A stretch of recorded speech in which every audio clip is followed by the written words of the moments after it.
Bonjour à toutes et à tous et on se retrouve aujourd'hui donc pour un petit tuto. Alors le tuto portera, excusez-moi,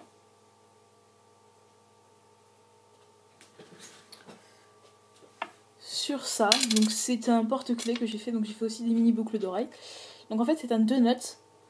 Donc attendez, macro, voilà. Donc c'est un petit donut très simple, alors avec une base de pâte à gâteau, une crème vanille avec des vermisseaux au chocolat. Alors ce que je vais faire c'est que je vais inverser le chocolat et la vanille, parce qu'en fait j'ai plus beaucoup de vanille, enfin j'en ai encore un paquet mais bon j'essaie de l'économiser un peu. Donc voilà.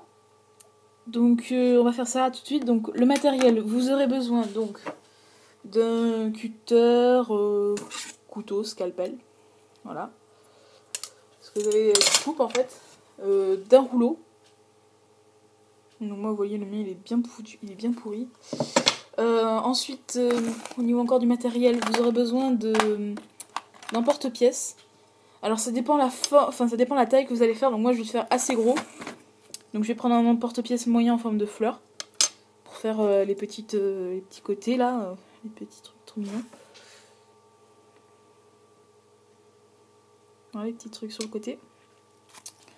Voilà, donc ensuite en pâte fimo, vous aurez besoin donc de vanille en numéro 105 en effect. Donc vanille. Ensuite donc de chocolat. Voilà, soft moi je prends la soft en chaud, donc chocolat, 175. Et de pâte à gâteau. Alors couleur pâte à gâteau en fait c'est un mélange de 2 barres, moi c'est un mélange de 2 barres d'ocre avec une barre de blanc. Et donc voilà, c'est plutôt simple. Donc on va commencer. Est-ce que j'ai tout le matériel? Oui c'est bon. Alors on va commencer très simplement, on va prendre de la pâte à gâteau.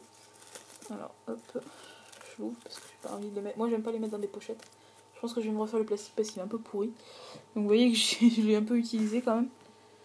Hop, macro, merci. Ensuite, donc vous coupez un bon morceau, on va dire. Donc voilà, un bon morceau. Ensuite, donc vous êtes bien lavé les mains, vous n'avez pas touché votre fimo avant. Donc ensuite, vous la modelez pour qu'elle soit un peu plus molle.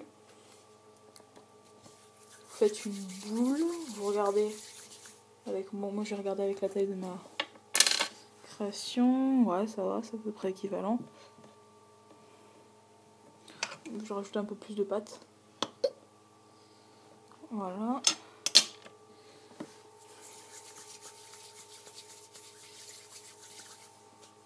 Hop.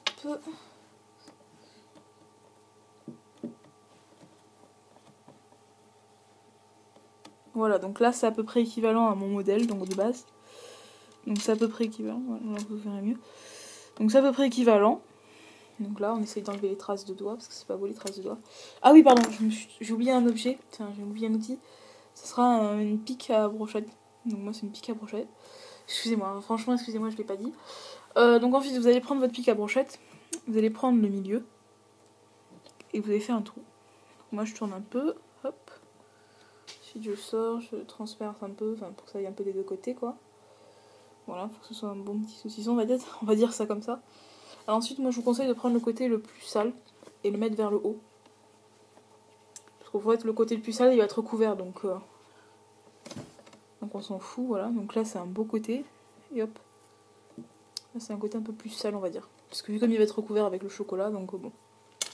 Voilà, donc ensuite vous avez ça, vous avez un beau côté derrière, vous avez un beau petit trou aussi. Ensuite, donc vous prenez votre fimo chocolat. Voilà. Moi je vais prendre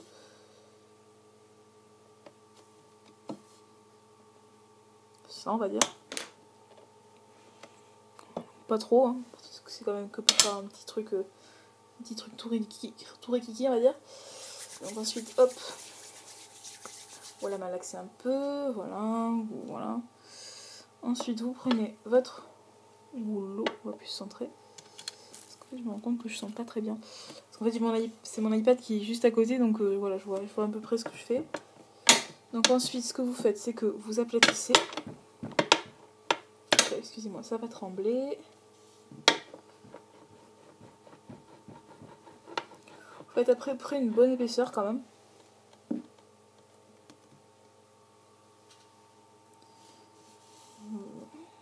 Voilà. Hop, et vous regardez si ça rentre. Et donc là, vous voyez, ça rentre plutôt bien. Donc j'appuie. J'essaie d'enlever un peu les bords. Hop, voilà. Et j'enlève le surplus de chocolat. Je refais une petite boule. Hop. Je le recolle. Voilà. Hop. Ensuite, je décolle.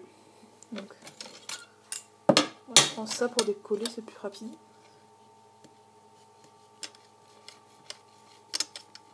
Hop là. Voilà. Donc ensuite, vous prenez le plus beau côté, donc moi c'est le côté de face en fait. Vous prenez votre côté le plus moche sur votre donut. Vous essayez de centrer ça. Voilà. Et vous appliquez. Alors là, vous voyez, je me suis un peu gourée. En fait, celui-là il est fin et puis celui-là, ouais, bon, voilà.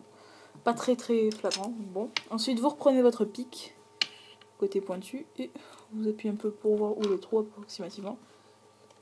Et vous rappuyez. Voilà. Hop, vous faites un petit trou. Vous faites que tout soit bien. Ouais, voilà, c'est plutôt pas mal. Ensuite, moi, je vais me laver les mains parce que je vais toucher de la... Maintenant, on va faire la vanille, donc faut se laver les mains. Donc, moi, je prends des lingettes Pampers, hein, c'est des basiques. Et après, je me sèche les mains avec du mouchoir parce que sinon, après, il y a de l'eau et puis c'est pas bon. Donc, ensuite, vous allez prendre votre pâte. Donc, d'abord, je vais nettoyer un peu mon plan de travail. Moi, c'est ce que je vous dis, je fais attention. Après, j'ai pas envie qu'il y ait des transferts de